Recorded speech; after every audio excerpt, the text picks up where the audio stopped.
50-year mortgages. Does it make sense? Yeah, for somebody. You know who? Two people. It makes sense for the investor who is buying for cash flow.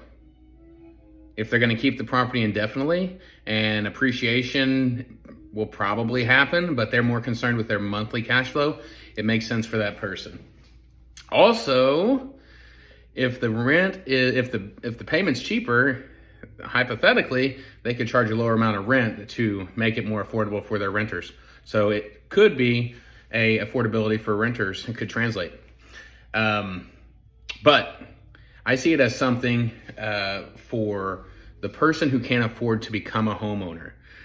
I don't know if most people that are screaming that 50-year mortgage just doesn't make sense, I don't know if they realize that there is a certain group of people who economically cannot afford to be a homeowner currently. So, and let me remind you, home ownership is still the greatest driver of wealth for the average American.